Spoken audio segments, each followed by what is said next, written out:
Side खबरों के लिए सब्सक्राइब करें फ्लेम मीडिया और उसके बाद बेल आइकन को प्रेस करें ताकि सबसे पहले आपको मिले एक्सक्लूसिव खबरें।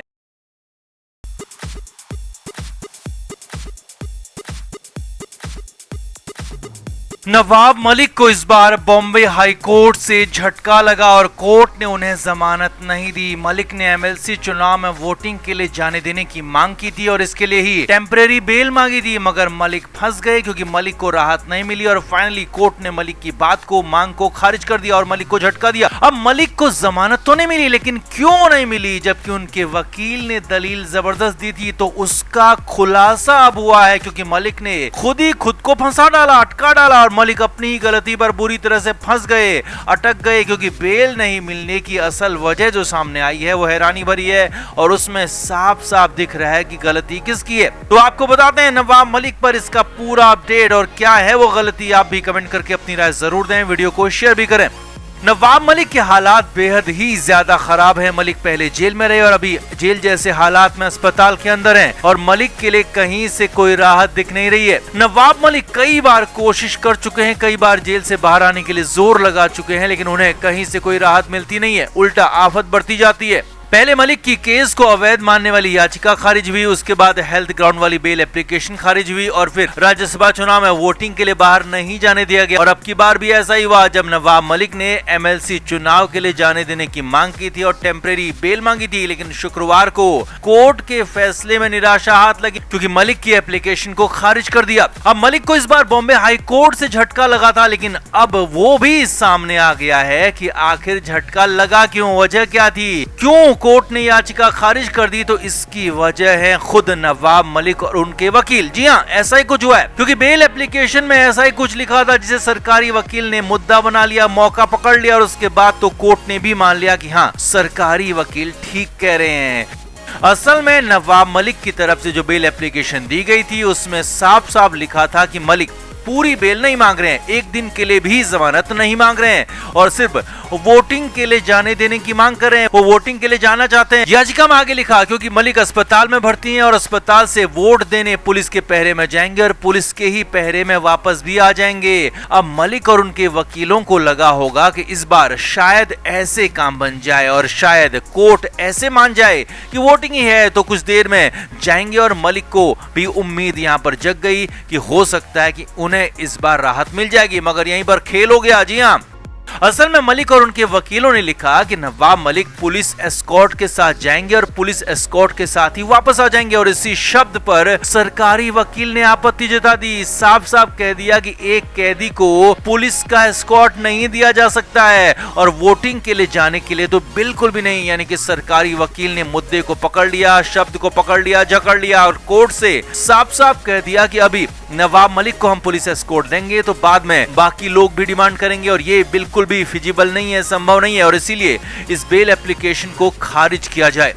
अब कोर्ट क्या पता कुछ देर के लिए जाने की परमिशन हो सकता है दे भी देती, लेकिन यहाँ पर सरकारी वकील ने पुलिस एस्कॉर्ट नाम के शब्द को पकड़ लिया और कोर्ट ने भी मान लिया कि पुलिस एस्कॉर्ट कैदी को नहीं दी जा सकती और वहीं पर मलिक और उनके वकील भी फंस गए। कोर्ट ने साफ कह दिया कि बेल एप्लीकेशन खारिज, बेल नहीं मिलेगी, एक दिन, एक घंटे का, एक मिनट के लिए भी नहीं मिलेगी। अब यहाँ पर साफ साफ मलिक और उनके वकीलों का दांव ही उल्टा पड़ गया। खुद अपनी गलती से नवाब मलिक और उनके वकील ने बाहर जाने का मौका गंवा दिया और सरकारी वकील ने पुलिस एस्कॉर्ट के मुद्दे को, मौके को लपक कर चौका मार दिया, जिससे मलिक की बेल एप्लीकेशन खारिज हो गई और मलिक को भी अंदाजा नहीं होगा कि पुलिस एस्कॉर्ट लिखना उन पर इतना भारी पड़ जाएगा।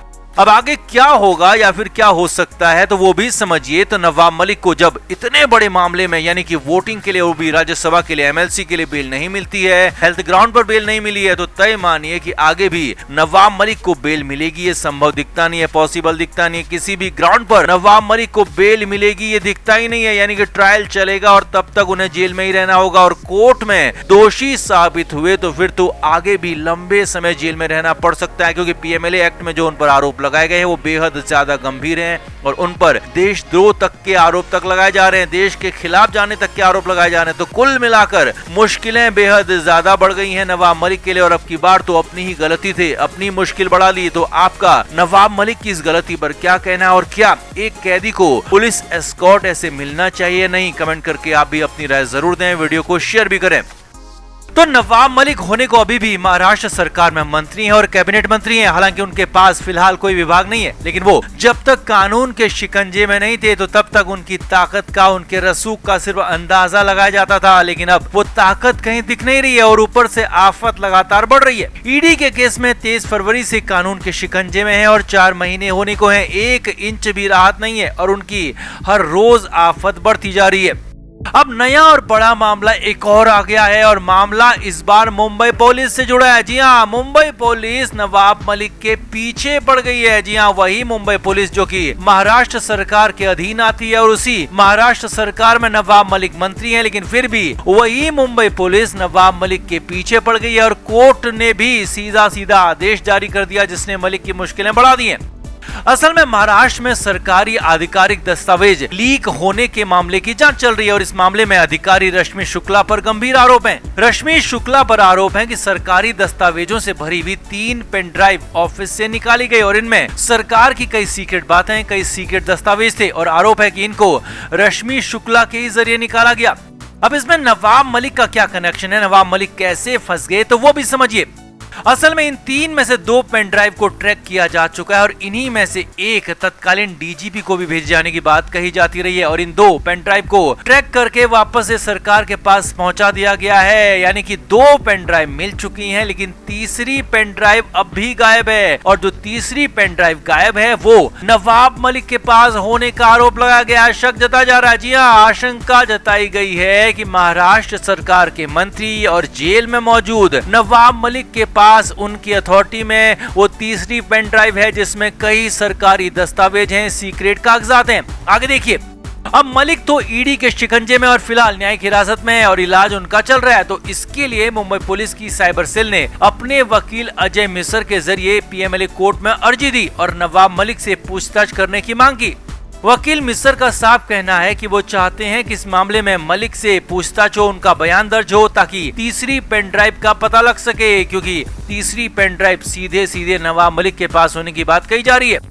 कोर्ट पहुंचे मुंबई पुलिस की साइबर सेल के वकील मिसर ने कहा कि वो चाहते हैं कि नवाब मलिक का स्टेटमेंट इस मामले में दर्ज हो, क्योंकि नवाब मलिक के पास ही तीसरी पेन ड्राइव है। अब यहाँ पर शुरुआत में तो ईडी ने भी इस बात का विरोध किया और ईडी ने साफ साफ कहा कि ईडी इसके लिए परमिशन नहीं देने की मांग करेगी और कोर्ट में इसका विरोध करेगी। हालांकि कोर्ट ने कहा कि क्या मुंबई पुलिस की साइबर सेल इस मामले में नवाब मलिक को आरोपी बनाने जा रही है, तो ये बड़ा सवाल यहाँ पर कोर्ट की तरफ से पूछ दिया गया, जिस पर वकील ने कहा कि अभी सिर्फ बयान दर्ज होना है, पूछताछ होनी है और उसके बाद ही तय होगा कि नवाब मलिक को इस मामले में आरोपी बनाया जाए या नहीं बनाया जाए। जिसके बाद कोर्ट ने मुंबई पुलिस की साइबर सेल को अलाउ कर दिया और कह दिया कि वो स्टेटमेंट ले सकते हैं। यानी कि अब नवाब मलिक से पूछताछ होगी, स्टेटमेंट लिया जाएगा और मुंबई पुलिस की साइबर सेल ये स्टेटमेंट लेगी जिसमें मलिक से तीखे सवाल हो सकते हैं या फिर हो सकता है कि मलिक खुद ही अपना स्टेटमेंट दे दें, क्या उनके पास पेन ड्राइव है या फिर नहीं है। ये सारी बातें मलिक को अब बतानी होगी, मुंबई पुलिस की साइबर सेल के सामने बतानी होगी।